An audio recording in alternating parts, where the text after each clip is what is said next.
નમસ્કાર મારા વાલા ગુજરાતી મિત્રો. અલગધણી લોક સાહિત્ય ચેનલમાં આપનું સ્વાગત છે. તો આજે આપણે વાત કરીશું કે વડજોગી ગિરનારનો જે બાવા એ વેલનાથ બાવાનો ઇતિહાસ. તો હવે વેલનાથ બાવા કોણ છે, એમના માતા પિતા કોણ છે, એમનો જન્મ ક્યારે થયો અને એ જસમત પટેલના ત્યાં કેમ ખેતરમાં કામ કરે છે, અને જસમત પટેલની જે પત્ની મરી ગઈ હતી એને સજીવન કેવી રીતે કરે છે. અને એ તો બરાબર છે, પણ વેલનાથના જે શિષ્ય હતા જે રામૈયા, એ રામૈયાએ એના ગુરુ એટલે કે વેલનાથના શરીરમાં 7 ગોળીઓ મારી દીધી છે. તો આ રામાએ એટલે કે રમૈયાએ વેલનાથને 7 ગોળીઓ કેમ મારી અને પછી શું થયું? તો હવે આ વેલનાથનો જે ઇતિહાસ છે એ આમ તો જોવા જઈએ તો ગુજરાતના ચુંવાડ પંથકમાંથી શરૂ થાય છે. જે વેલનાથના જે પિતા હતા, એમના દાદા હતા, એ મૂળ ચુંવાડિયા હતા. ચુંવાડ એરિયા એટલે આપણો ગુજરાતનો એરિયા, ઉત્તર ગુજરાતના એરિયામાં ચુંવાડ ગામ આવે. અને હાલ આજે પણ ઉત્તર ગુજરાતમાં ચુંવાડ એરિયા છે જ. પણ ત્યાંથી કહેવાય છે કે આ લોકો પાદરિયાણા ગામમાં રહેવા માટે ગયેલા. અને ત્યાં પછી આ બોદાજી અને એમની પત્ની અમરબા, આ બંને શિવ ભક્ત હતા. અને સવારે વહેલા ઉઠીને આ પતિ પત્ની બંને સ્નાન કરી પવિત્ર થઈ શિવજીની સાધના કરતા હતા, શિવજીની પૂજા કરતા હતા, શિવજીની આરાધના કરતા, પરંતુ નિષ્કામથી, કોઈ ભાવના નહીં. કેમ કે આ બોદાજીને પણ પુત્ર નહોતો, પણ શિવજીની સાધના કરતા હતા. એમ છતાં પણ એમના અંદર એવું નહીં કે શિવજી મને પુત્ર આપે, કોઈ આશા નહીં એમની પાસે. આશા વગર એ સાધના કરતા હતા. અને આજે આપણે જોઈએ તો આપણે આપણા કોઈ પણ ઈષ્ટદેવની પૂજા પ્રાર્થના કરીએ છીએ, એમને દીવાબત્તી પણ કરીએ છીએ, પણ આપણી અંદર ભાવનાઓ પડી હોય છે. આપણે 1 રૂપિયાની 2 પૈસાની અગરબત્તી હળગાવીએ અને કહીએ હે માં, 2 પૈસાની અગરબત્તીને તો આપણે કેટલું માગી લઈએ, હે માં મારું એટલું આમ કરજે, મારું આમ કરજે, મારું તેમ કરજે, મારું કલ્યાણ કરજે, મારો ધંધો ચલાવજે, મારા બાળકોને સાચવજે, મારા છોકરાઓને પાસ કરી દેજે. આપણે બધી માગણી જ કરતા હોઈએ છીએ. પણ આ બોદાજી અને અમરબાએ કોઈ દિવસ શિવ પાસે માગણી કરી જ નથી. પ્રેમથી પૂજા કરે છે, હૃદયના ભાવથી પૂજા કરે છે. અને કહેવાય છે કે શ્રાવણ મહિનામાં આજુબાજુ એમને શિવજી પ્રસન્ન થાય છે અને શિવજીને ગેબી અવાજ એમને સંભળાય છે કે જા તારા ત્યાં દીકરાનો જન્મ થશે. પણ એ દીકરો જેવો તેવો નહીં હોય. એ દીકરો એક જોગીડો બનશે, એક બાવલીઓ હશે, અને આખા ગુજરાતમાં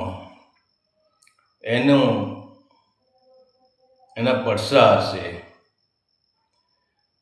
ત્યાર પછી તો હવે સમય જતાં આ અમરબાના અહીંયા એક વહેલી પરોઢે, અને એ પણ ક્યારે, અષાઢ શુદ્ધ બીજ, અષાઢી બીજના દિવસે જ એક વહેલા સવારને વહેલા ચોથા પહોરમાં એક બાળકનો જન્મ થાય છે. અને પણ બાળકનો જન્મ બાળક જન્મે ત્યારે એટલું તેજસ્વી બાળક હોય છે યાર. ત્યારે હવે તો આ બોદાજી અને અમરબા કહે છે કે હવે આ બાળકનું નામ કંઈક રાખવું પડશે. ત્યારે બોદાજી કહે છે કે આનું નામ હવે આપણે શું રાખશું? તો બોદાજી કહે એક કામ કરો ને, આ સવારે વહેલો જન્મી ગયો છે, આને દી ઉગવા દીધો જ નથી, તો આનું નામ વેલો રાખો. ત્યારે પછી એ બાળકનું નામ વેલો રાખવામાં આવે છે. પણ આમે જોઈએ કે કઠણ ચોટશે કાળની રે, મરણ મોટેરો માર, કંઈક રાજાને કંઈક રાજવી, આ સોડી હાલ્યા ઘર સંસાર. એમ કાળની કઠણ ચોટ છે. જેનો જન્મ એનું મૃત્યુ છે, જેનું નામ એનું મૃત્યુ છે. તો એવો સમય વેલાની ઉંમર 8 થી 9 વર્ષની વેલાની આ ઉંમર થઈ છે. અને અહીંયા ચોમાસાનો વરસાદ પડતો હોય અને આપણે માથે છત્રી ઓઢીને ઊભા હોઈએ તો વરસાદથી આપણે પલળી જઈએ નહીં, એટલા આપણે સુરક્ષિત રહીએ.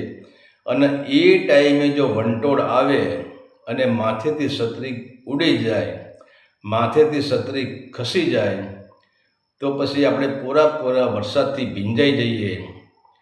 આ એવી રીતે આજે વેલાના માથેથી મા બાપની જે છત્રછાયા હતી, મા બાપની છત્રી હતી, એક કાળરૂપી એવો વાવાઝોડું આવ્યું, કાળરૂપી એવો વરસાદ આવ્યો. આ વેલાની મા બાપની છત્રછાયા એની ઉડાડી મેલી અને વેલાએ મા બાપ ગુમાવી દીધા. અને પછી તો વેલાને કંઈ દુઃખનો પાર જ નહીં. ઉંમર નાની, ત્યાં લોકોના પછી ટાપાટૈયા કરે, લોકોના કામ કરે, લોકોની ગાયું ચરાવવા જાય, લોકોના ખેતરમાં મહેનત કરે અને લોકો એને ટુકડો આપે ને એ ખાય. પણ વેલાને બચપનથી જ, જ્યારે 9 વર્ષનો હતો ત્યારથી જ એને પ્રભુ ભજનમાં રસ, એને સત્સંગમાં રસ, એને ભજનમાં રસ. ક્યાંય પણ જો ભજન થતા હોય તો વેલો અહીંયા ઉપડી જાય. ક્યાંય પણ સાધુ સંતો પધાર્યા હોય, કોઈ બાવા પધાર્યા હોય તો એને ખબર પડે કે અહીંયા કોઈક સાધુ પધાર્યા છે, અહીંયા વેલો ઉપડી જાય. હવે આમ કરતાં વેલાની ઉંમર 12 વર્ષની થઈ છે. તો પછી 12 વર્ષે વેલો ફરતા અહીંયા જુનાગઢ આવે છે. અને એ જુનાગઢ આવીને એ ગુરુ વાઘનાથજી બાપુનો જે આશ્રમ છે, એ વાઘનાથજી બાપુના આશ્રમમાં આ વેલો જાય છે અને અહીંયા રોકાય છે. પછી તો વાઘનાથજી બાપુ જે જુનાગઢમાં જે બાવલિયા થઈ ગયા, જુનાગઢમાં સંતો થઈ ગયા, અટાણે તો એ માના કોઈ સંતે જ નથી. પણ એ સંતો બધી જાગતી જ્યોત હતા. એની દ્રષ્ટિ તમારા પર પડે ને એટલે તમને પામી જાય કે આ કેવો માણસ છે. અને જ્યાં વાઘનાથની દ્રષ્ટિ વેલા પર પડી ત્યારે વાઘનાથને થયું કે આ કંઈ વેલો નથી, આ કંઈ સામાન્ય માણસ, આ ઓલિયો છે, આ જોગીડો છે અને સાચો જોગીડો છે. ત્યાર પછી વાઘનાથ બાબાએ જે નાથ સંપ્રદાયના જે બધા સાધુઓને અહીંયા તેડાવ્યા છે, સાધુ સંમેલન રાખ્યું છે, સાધુ સંત મેળાવડો રાખ્યો છે. અને પછી ત્યાં વેલાને દીક્ષા આપે છે. પછી એનું નામ દ્વેલનાથ બાવા પાડે છે. વેલો તો એનું નામ હતું પણ પાછળ નાથ લાગે છે. તો પછી અહીંયા અને કહેવાય છે કે ગુરુ બિન જ્ઞાનના ઉપજે, ગુરુ બિન મળેના ભેદ, ગુરુ બિન સંશય ન ટળે, જય જય જય ગુરુદેવ. તો ગુરુદેવ વેલાએ વાઘનાથ ગુરુજીના આશ્રમમાં રહીને ઘણી તપસ્યા કરી છે. એને રિદ્ધિ સિદ્ધિ પણ મેળવી લીધી છે એને. પણ ત્યારે વેલાને કંઈ આગલા જન્મનું એવું લાગે છે કે મારે એક પટેલનું ઋણ બાકી લાગે છે. મને એ ઋણ હું ચૂકતે કરી દઉં તો હું આ ભવસાગરમાંથી તરી જાઉં. કેમ કે જ્યાં સુધી આપણા માથે ઋણ હોય ત્યાં સુધી આપણે ભવસાગરમાંથી તરી શકતા નથી. તો પછી કહેવાય છે કે આ જે વેલો છે એ 12-13-14 વર્ષની ઉંમરે ફરતો નીકળી જાય છે. અને એક શેરગઢ ગામનું ગામ છે. એ શેરગઢ ગામમાં આવે છે અને એનું કેન્દ્ર જ થઈ ગયું હોય છે કે મારે આનું ઋણ બાકી છે. તો પછી અહીંયા એક સામાન્ય કુટુંબના જસમત પટેલ એટલે કે જસમત કડબી ત્યાં એની મકાનની આગળ ઓસરી હોય છે, ઓસરીમાં ઢોલીએ બેઠા હોય ને અહીંયા વેલાની નજર જશે કે મારે આમના ત્યાં જ જવું છે, ભાઈ ત્યાં જાય છે અને ત્યાં જઈને પૂછે છે કે આતા એટલે કે બાપા મને તમે સાથી રાખો, મારે તમારા ભેગું કામ કરવું છે.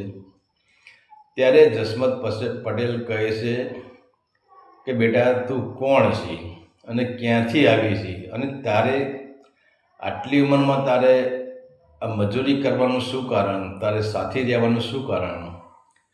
ત્યારે વેલો કહે છે કે મારું નામ વેલો છે અને મારા મા બાપ ગુજરી ગયા છે, મારે કોઈનો સહારો નથી, હું અસહાય છું. તો તમે મને અહીંયા હાથીપો રાખો, તમારે અહીંયા કામે રાખો, હું તમારું કામ કરીશ. પણ અહીંયા તો પછી જસવંત પટેલને વિચાર કરશે કે અત્યારે દુકાળ હાલે છે અને આપણી પાસે એટલી જમીન પણ નથી, તો વેલાને રાખીને આપણે શું કરશું? અહીંયા પછી જસવંત પટેલના ઘરવાળા કહે છે અને અહીંયા તમે વેલાને કે રાખી લો, આ દીકરાને તમે રાખી લો, આ વેલાને તમે રાખી લો, કારણ કે આપણે પણ કોઈ દીકરો નથી. અને જુઓ તો ખરા, આપણા પર પરમાત્માએ કૃપા કરી છે, આપણા પર ભગવાને કૃપા કરી છે અને આપણને વગણ બોલાય, વગણ ભટકે, વગણ મહાદેવ મંદિર કરી આપણને આ એક દીકરો દીધો છે, તો એને તરસુડશોમાં એને રાખી લો. અને જ્યાં જસવંત પટેલની પત્ની આટલા શબ્દો બોલે છે, અહીંયા તો વેલો જસવંત પટેલની પત્ની છે એને ભેટી પડે છે અને કહે છે, માં તમે મને રાખશો નહીં. અને જ્યાં માં શબ્દ વેલાનો નીકળે છે ને, અહીંયા જસવંત પટેલની જે પત્ની છે એનું માનું હૃદય ભરાઈ જાય છે, એની આંખમાંથી આંસુ આવી જાય છે. અને જ્યાં પોતાનો દીકરો હોય, પોતાના પણથી એને જણેલો હોય, એમ વેલાને ચૂમ્યું લઈ લે છે, વેલાને બથમાં ગાળી દે છે. ત્યારે વેલો કહે છે, માં પણ એક શરત, હું તમારા અહીંયા રોકાવું તો ખરો, પણ એક શરત. તો બોલ બેટા, શું શરત? ત્યારે કહે છે, માં એક શરત, તારા હાથનો રોટલો જ હું બનાવેલો ખાઈશ, હું બીજા કોઈના હાથનું જમીન નહીં. મારા માટે તમારે જ રોટલો બનાવવો પડશે. અને જસવંત પટેલને કહે છે કે હે આતા, હું આખો દી કામ કરીશ, પણ અહીંયા ક્યાંક ભજન ચાલતા હોય, કોઈ સાધુ સંતનો મેળાવડો હોય, કોઈ જોગી પધાર્યા હોય, તો હું રાત્રે એમના દર્શને જઈશ, હું રાત્રે સત્સંગમાં જઈશ, હું રાત્રે ભજનમાં જઈશ. તો જસવંત પટેલ કહે કે દીકરા કંઈ વાંધો નહીં, ત્યારે જવાનું. હવે વેલો અહીંયા જસવંત પટેલને અહીંયા રોકાય છે અને ખેતીવાડી તો આમથી એને ખાતીની જમીન હતી એટલે ખેતીવાડીનું થોડું ઘણું કામ કરે છે. પરંતુ વિચાર તો કરો, વેલો જ્યારે ખેતીવાડીનું કામ કરીને સાંજે જ્યારે ઘીરે આવે છે, એ ટાઈમે માના હાથનો જ રોટલો ખાય છે અને માને ખબર છે કે મારા હાથનો રોટલો જ વેલીઓ ખાશે, એટલે એને રોટલો બનાવીને તૈયાર રાખવો પડશે. અને જમીને જ વેલો સૂઈ જતો નથી. જસવંત પટેલ અને એની પત્ની સૂઈ જાય છે ત્યારે વેલ્યો બંનેની સેવા કરે છે, માના અને બાપના બંનેના પગ દબાવે છે, બંનેની પગ ચંપી કરે છે. અને મા બાપ સૂઈ ગયા પછી જ વેલો સૂઈ જાય છે. પણ હવે તો વેલો કે એ તો જસવંત પટેલ એને ઓળખતા નહોતા, પણ વેલો કંઈ સામાન્ય માણસ નહોતો, એ તો જોગીડો હતો. અને વેલાના આવવાથી ધીરે ધીરે જસવંત પટેલ નિસંતાન હતું, એને ત્યાં સંતાન પ્રાપ્તિ થવા લાગી. એટલે જસવંત પટેલને 7 બાળકો થાય છે અને 7 દીકરા થાય છે. અને હવે બને છે કે આ જ ગામના શેરગઢના બીજા એક જે રાજપૂત દરબાર હોય છે, અને પછી તો એમને થાય છે કે જસવંત પટેલને મળે છે કે જસવંત પટેલ, આ દીકરો તમારા ભેગું આટલું કામ કરે છે, તમે એક કામ કરો, હું તમને 1 હાથીની જમીન આપું અને 2 સારામાં સારા બળદ આપું અને ખેતીવાડી માટે તમારે જે ઓજાર જોઈએ એ ઓજાર આપું, પણ તમે આટલો સ્વીકાર કરો. ત્યારે જસવંત પટેલને એ રાજપૂત 2 બળદ આપે છે, 1 હાથીની જમીન આપે છે. અને એ જમીન પછી આ વેલો અને જસમત પટેલ બંને જણા એમાં વાવણી કરે છે. અને હવે તો જસમત પટેલને ધીરે ધીરે આ જ્યાં વેલાના જ્યાં પગ ગયા જસમત પટેલના ઘરમાં, વેલાની ગરીબી ધીરે ધીરે દૂર થવા માંડી છે. વેલો અમીર થવા માંડ્યો છે. વેલાના જીવનમાં જેમ કીડી અને હાથી જેટલો ફરક પડવા માંડ્યો છે. અને જસમત પટેલ એની પત્ની કહે છે જસમત પટેલને કે જોયું, આ દીકરો કોઈ સામાન્ય દીકરો નથી. એના આવ્યા પછી આપણને સંતાન નથી, આપણે 7 બાળકો થયા. અને એ પછી જુઓ તો ખરા, આપણે આટલી મજૂરી કરતા હતા એમ આપણે પેટનું પૂરું થતું નહોતું. પણ આજે આપણા ત્યાં ધનના ઢગલા, અનાજના ઢગલા પડ્યા છે. આપણી પાસે પૈસા છે, આપણે સારું એવું જૂનું મકાન તોડીને આપણે સારું એવું નવું મકાન બનાવ્યું. તો પછી આમે જસમત પટેલને એમની પત્ની વેલાને પોતાના દીકરા જેવું જ રાખતી હતી. અને જસમત પટેલના 7 દીકરા વેલાને મોટા ભાઈ કહીને જ બોલાવતા હતા. પણ એક સમય એવો આવે છે કે વેલાને તો મનમાં ઋણ જ ચૂકવવાનું હતું. એક સમય એવો આવે છે અને ખેતરમાં કપાહ વાવેલો હોય છે. કપાહ તો જાણ લેવાઈ જાય છે, પણ કપાહની હાંઠીઓ ઊભી છે. એ હાંઠીઓ ગોદવાનો સમય આવે છે. ત્યારે એવી ઘટના ઘટે છે કે જસમત પટેલ છે એ વેલાને કહે છે કે વેલા તું ખેતરમાં જા અને હાંઠીઓ કાઢવાની તો હાંઠીઓ કાઢ. તો વેલો કહે છે કે આતા કંઈ વાંધો નહીં. હવે વેલો ઘીરેથી કોદાળી લઈને, કોદાળી ખભે કરીને ખેતરમાં જાય છે. અને એ ખેતરમાં કહેવાશે એક પીંપળાનું ઝાડ હોય છે, ત્યાં વેલો શું જાય છે. અને હવે બને છે એવું કે આજુબાજુના જે ખેતરવાળા હતા બધા ઈર્ષાળુ માણસો એ જસમત પટેલના ઘીરે આવે છે. અને જસમત પટેલને કહે છે કે તમે ઓલા છોકરાને વેલાને તમે રાખ્યો છે, ભલે એ તમને આગળ લાવ્યો પણ હવે એ તમને ડૂબાડશે. જસમત પટેલ કે કાંઈ એવું શું થયું? અરે કે એવું શું થયું ને, એ તો તમે જુઓ પીંપળાના સાઈડે મસ્ત થઈને સૂઈ ગયો છે, તમારું કામ કંઈ કરતો નથી. અને અહીંયા તો જસમત પટેલને એમ થાય છે કે મારે નજરે જોવું પડશે.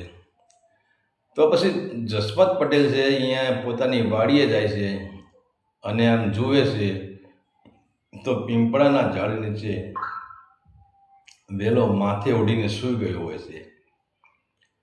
તો જસમત પટેલને એમ થઈ ગયું કે આ ક્યાંય રાત્રે બહાર ગયો નથી, આને ક્યાંય ઉજાગરો નથી, રાતે મેં એને કામ ચીંધ્યું નથી, આ ઊંઘે છે કેમ? તો જસમત પટેલને એમ થઈ ગયું કે આને એક લાત મારી દઉં અને ઊભો કરી દઉં. પણ ત્યાં તો જસમત પટેલની નજર આમ સામી વાડીમાં ગઈ, એના ખેતરમાં ગઈ. ત્યાં જસમત પટેલ જુએ છે કે વેલો સૂઈ ગયો છે, પણ ઓલી કોદાળી છે ને એ હાંઠીઓ કાઢે છે. તમે જ વિચાર કરો, વગણ માણસે કોદાળી અહીંયા કામ કરે છે, કાદાળી હાંઠીઓ કાઢે છે અને અહીંયા હાંઠીઓના ઢગલા પણ થતા હોય છે. ત્યારે જસમત પટેલને થઈ ગયું કે હવે આના પગ પકડી લેવા જોઈએ. ત્યારે જસમત પટેલ છે એ વેલાના પગ પકડી લે છે કે બાવલિયા, તમે જે હોય એ, હું તમારો ગુનેગાર છું. આજ દિન સુધી મેં તમને કામ કરાવ્યું, મેં તમને આમ કરાવ્યું, મેં તમને આમ કરાવ્યું. તો વેલો નથી, તું કોણ છે એમને કહી દે. તો એ વેલનાથ કહે છે કે હું વેલો જ છું. પણ ત્યારે જસમત પટેલ કહે છે તું સાચું ના બોલ્યું તો તને તારી માના સોગન છે.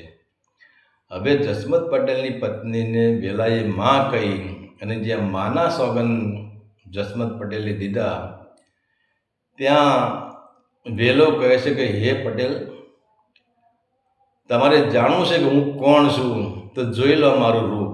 અને અહીંયા અસલ વેલનાથ બાવા પ્રગટ થાય છે. અને અહીંયા જ્યાં વેલનાથ બાવા પ્રગટ થાય છે, ત્યાં જસમત પટેલની આંખમાંથી દળ આંસુડા જ નીકળી જાય છે. અને વેલનાથ બાવાના ચરણોમાં ઝૂકી જાય છે કે બાવલિયા, હું પાપી છું, મેં તમારી પાસે આવું કામ કરાવ્યું, તમારી પાસે મારી ખેતીનું કામ કરાવ્યું, તમારી પાસે મેં હાંઠી કઢાવી, તમારી પાસે મેં હળ હકાવ્યું, તમારી પાસે મેં ખાડા ગોડાવ્યા, મને માફ કરી દો. ત્યારે વહેલો કહે છે કે જસવંત પટેલ આ કંઈક મારું ઋણ હતું ને ઋણ હવે મારું પૂરું થઈ ગયું, મારું ઋણ ચૂકત થઈ ગયું છે. પણ ત્યારે વેલનાથ બાવા કહે છે કે જસવંત પટેલ, હું વેલનાથ બાવા છું અને હું જોગીડો છું, આ વાત તમારે કોઈને કરવાની નહીં. પણ અહીંયા એનું ઋણ પૂરું થઈ ગયું હતું. આપણે જો કે આપણા સંબંધોમાં પિતા પુત્રનું ઋણ પૂરું થઈ જાય, બાપ દીકરાનું ઋણ પૂરું થઈ જાય, પતિ પત્નીનું ઋણ પૂરું થઈ જાય, અને જેનું ઋણ પૂરું થઈ જાય એ વયા જાય છે, એ આપણને આપણી પાસે રહેતા નથી, આપણને છોડી દે છે. તો આને વેલનાથનું ઋણ પૂરું થઈ ગયું હતું. હવે અહીંયા વેલો કહે છે તમે કોઈને મારું હું કોણ છું એ જાહેર ના કરતા. અહીંયા તો ઘટના એવી ઘટે છે કે જસવંત પટેલને વેલો અહીંયા ઉભા હોય છે ને અહીંયા એના જસવંત પટેલના દીકરા આવે છે અને રડે છે. તો જસવંત પટેલ કહે કે કાં દીકરા રડવાનું શું કારણ? ત્યારે દીકરા કહે બાપુ તમે ઘીરે હાલો, અને સાંજનું ટાણું થઈ ગયું છે. અને જસવંત પટેલને વેલો બંને ઘરે આવે છે. ઘરે આવીને જસવંત પટેલ કે બેટા શું થયું? તો કે રૂમમાં જુઓ. તો એ ઓરડામાં જસવંત પટેલની પત્ની વિદાય લઈ લીધી હોય છે, એટલે કે એને કાળ ભરતી ગયો છે, મૃત્યુ પામેલી હોય છે. ત્યારે વેલાને એમ થાય છે કે માં, મેં તને માં કહી છે અને મેં તને વચને બાંધી છે કે તારા હાથનો રોટલો મારે ખાવાનો છે, અને તું જોતો ખરી રોટલાનો સમય થઈ ગયો છે, તું સૂઈ ગઈ છે. રોટલા મને કોણ કરીને જમાડશે? હું કોના હાથનો રોટલો જમીશ? વેલો પછી તો જ્યાં જસવંત પટેલની પત્ની મૃત્યુશૈયા પર પડી હતી, એનું પ્રાણ પંખીડું ઉડી ગયું હતું, અહીંયા જાય છે, એના અહીં કપાળે હાથ મેળે છે, એના મુખારબિંદ ઉપર વેલનાથ એનો હાથ ફેરવે છે અને કહે છે કે માં તું ઊભી થા, મને ભૂખ લાગી છે ને જલ્દી રોટલો બનાવો. અને અહીંયા તો ઘણું માણસ ભેગું થઈ ગયું હોય છે પછી તો. અને જ્યાં વેલનાથ આવું કહે તું રોટલો બનાવ, મને ભૂખ લાગી છે, બાપુજીએ ભૂખ્યા થયા છે અને ભાઈઓએ ભૂખ્યા થયા છે, મને ભૂખ લાગી છે. અને અહીંયા પછી વેલનાથ પટેલની જે પત્ની છે આળસ મળીને ઊભી થાય છે. અરે બેટા વેલા કે મને થોડી નિંદર આવી ગઈ હતી ને આમ થયું ને તેમ થયું. વેલો કે હવે જે થયું એમાં પણ તું જલ્દી રોટલો બનાવ, મને ભૂખ લાગી છે. ત્યારે જસવંત પટેલને થઈ જાય કે હવે શું? અને અહીંયા જમ્યા પછી વેલનાથ બાવા કહે છે કે હે જસવંત પટેલ, હવે તમારો ને મારું ઋણાબંધન પૂરું થઈ ગયું, હવે મારો સમય પાકી ગયો છે અને હવે મારે જવું પડશે. અને ત્યાર પછી આ જે વેલનાથ છે એ જુનાગઢ અહીંયા વયા જાય છે, પોતાના આશ્રમમાં વયા જાય છે, વાઘનાથ બાવાના અહીંયા વયા જાય છે અને ત્યાં પછી રોકાય છે. અને ત્યાર પછી ઘટના એવી ઘટે છે કે વેલનાથ બાબા છે ને એ જયમત પટેલને જસવંત પટેલને હાલતા હાલતા કહેતા જાય છે. જસવંત પટેલ કહે કે હે બાવળિયા, હવે તમે મને ક્યારે દર્શન આપશો? ત્યારે વેલનાથ કહે છે કે મારા 7 કુંડ છે અને અહીંયા આવીને તમારા કુંડનો કોઈ પણ દીકરો જ્યાં મારા નામના 5 ભજન ગાશે, એટલે હું પાણીના સ્વરૂપમાં એટલે કે જળના સ્વરૂપમાં હું તમને અહીંયા દર્શન દઈશ. અને એમ કરીને વેલનાથ બાવા ત્યાંથી વિદાય થઈ જાય છે. અને પછી તો કહેવાય છે કે વેલનાથ બાપુના લગ્ન થાય છે, પણ એ લગ્નનો ખાસ ખબર નથી, પણ એમના લગ્ન થાય છે અને એ પણ માનવડ ગામમાં અને દેત્રોજા શાખાના જે દરબારો હોય છે અને એમની દીકરી લખાજી દરબારની દીકરી અને એમની પત્નીનું નામ હતું જસુબા, એમના હાથે લગ્ન થાય છે. પણ આ લખાજીની દીકરી જસુબા એ પણ ભક્તિભાવવાળી હોય છે, એનામાં પણ સંસારના વિષય વિકારો હોતા નથી. તો બંને પતિ પત્ની બંને ભક્તિ જ કરે છે. અને ત્યાર પછી કહેવાય છે કે આ વેલનાથ બાબા છે એ ગિરનારની પરિક્રમામાં નીકળી જાય છે, અને પરિક્રમામાં નીકળ્યા પછી વેલનાથ બાબા જે દાંતણ કરીને વડલાનું દાંતણ કરતા હોય છે, અને એ વડલાના દાંતણનો એક વડ રોપે છે દાંતણ. અહીંયાથી કહેવાય છે કે એ વડને આજે વેલા વડ તરીકે ઓળખાય છે. હવે અહીંયા ઘટના એવી બને છે કે પૂનમનો દિવસ છે, અને અહીંયા એક કુંભાર એટલે કે એક પ્રજાપતિ એ વેલનાથનો શિષ્ય છે. તો હવે એના ગામની નામની તો કંઈ ખબર નથી, પણ એ ગુજરાતનો જે પ્રજાપતિ હોય છે, ગુજરાતનો જ કુંભાર હોય છે, અને એને નક્કી કર્યું કે હાલતા જ જુનાગઢ જવાનું અને વેલનાથ બાપુના દર્શન કરવાના. તો આ પ્રજાપતિ વેલનાથ બાબાના દર્શન કરવા માટે આવે છે, અને રસ્તામાં રાત પડી જાય છે. ત્યાં એક ગામ આવે છે, અને એ ગામમાં એને એમ થઈ ગયું કે આ ગામ છે એટલે અહીંયા કંઈ સારું કોઈ ભગતનું ઘર મળી જાય તો અહીંયા હું વિસામો કરી લઉં.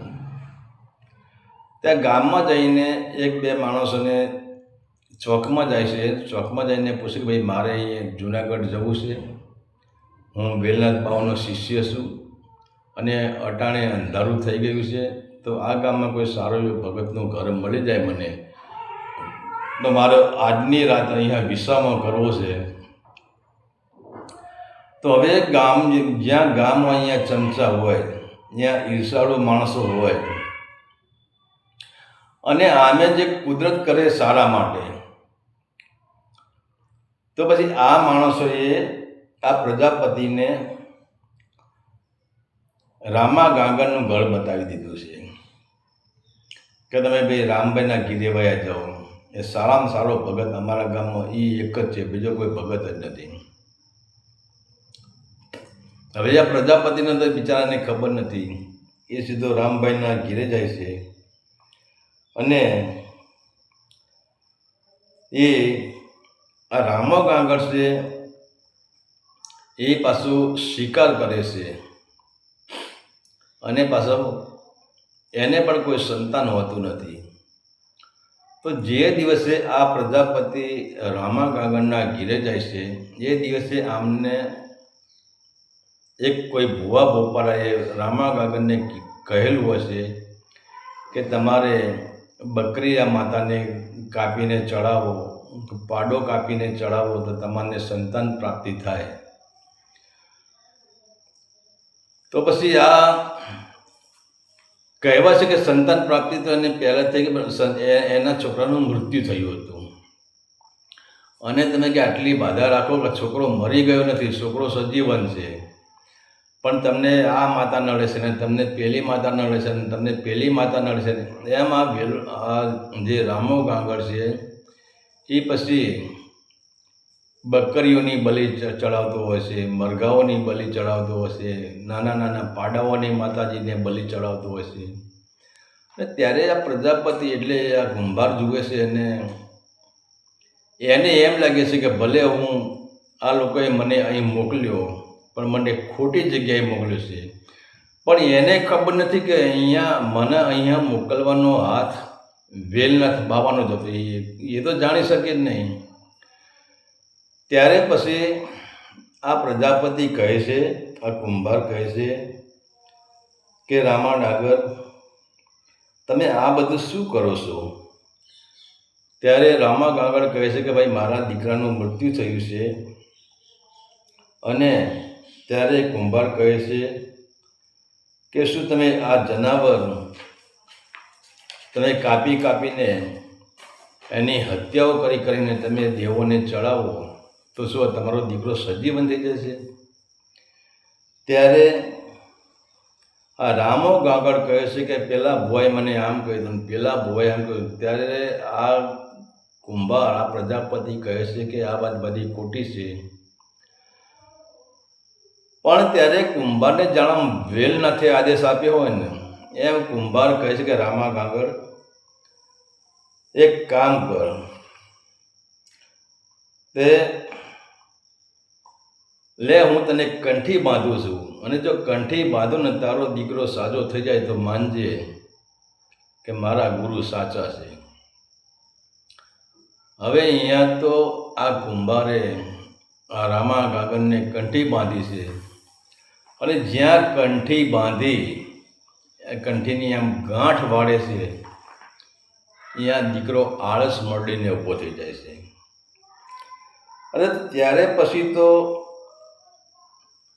આ રામો ગાગર છે ને એ વેલનાથની જગ્યામાં આવે છે કુંભારને બંને, અને વેલનાથ પણ એને પણ બોધ આપે છે, એને પોતાનો શિષ્ય માની લે છે. પણ વેલનાથને ખબર છે કે આ શિકારી છે, આ હત્યારો છે, તો વેલનાથ કહે હવે આની પરીક્ષા તો લેવી જ પડશે. ત્યારે વેલનાથ પોતે રોજ બનીને આ જે રામા ગાગરનું ઘર હતું એના હામાં ફરે છે. ત્યાંથી રામાને સમાચાર મળે છે, એના જે સાગરીતો હોય છે, એના જૂના દોસ્તો હોય છે, એ આવે છે કે રામા એક રોજ આવ્યું છે ને હવે એને પાડી દઈએ. ત્યારે રામા કે ગુરુજીની કંઠી મારા મેં પહેરેલી છે, એ કંઠી કાઢી નાખીએ, અને અમે તારા ગુરુજી જુનાગઢમાં પડે એ ક્યાં જોવાના છે શું થયું ને શું ન બન્યું. અને રામો આ લોકોની વાતમાં ભોળવાઈ જાય છે, અને પછી અહીંયાથી એની બંદૂક ઉપાડે છે, અને જ્યાં બરાબર રોઝડો હતો, મોટો રોઝડો હતો, એ રોઝડાને એક ગોળી મારે છે, રોઝડું ભાગે છે, બીજી ગોળી મારે છે, રોઝડું ભાગે છે. એમ કરતાં કરતાં રામા ગાગરે 9 ગોળીઓ આ રોઝડાના શરીરમાં ધડવી દીધી છે. પણ અહીંયા જુએ છે રોઝડું ક્યાંય દેખાતું નથી. અને જ્યાં આ રામો ગાગર ઘેરે આવે છે, અહીંયા જ એને વાયક આવે છે કે તને ગુરુજી વેલનાથ બાબા તને હાલ જ યાદ કરે છે. તો પછી રામો ગાગર એની પોતાની જે બંદૂક હતી એ લઈને જે ગુરુજીના આશ્રમે જાય છે, અને ત્યારે કહેવાય છે કે વેલનાથ બાબાને અહીંયા શરીરે પાટા બાંધેલા હોય છે. અને ત્યારે રામો ગાગર કહે છે કે ગુરુજી તમને કોને માર્યા? ત્યારે વેલનાથ ક્રોધે ભરાય છે કે ડફોર તે જ મને માર્યો છે, હું રોઝડું બનીને તારા અહીંયા આવ્યો તો તું સુધર્યો કે નહીં એ જોવા માટે આવ્યો હતો, તે મારા શરીરમાં 9 ગોળીઓ ધડવી દીધી. અને પછી તો આ તો બધી એમની એક માયા હતી. એમને આમ તો ગોળી વાગી જ નથી કે એમનું રૂપ જ જુદું હતું, એ તો પોતે મનુષ્ય હતા, પણ એમને માયાવી રૂપ ધારણ કર્યું હતું. પણ આને સુધારવા માટે વેલનાથને કંઈક કરવું પડતું હતું, એટલે વેલનાથે આ એમની માયા રચી હતી.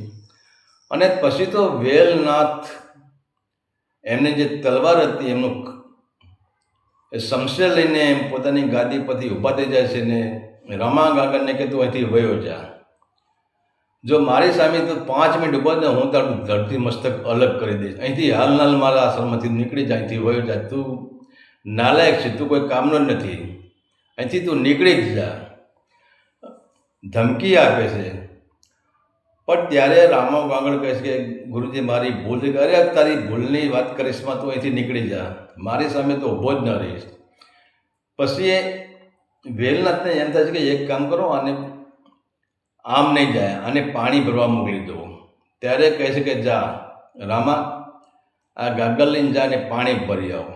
તો વેલનાથના મનમાં એમ હતું કે જો આ રામાને હું પાણી ભરવા મોકલું તો એ ગાગર લઈને પાણી ભરવા જાય તો ગાગર એ વાવડીના કિનારે મૂકીને અહીંયાથી સીધો વયો જશે.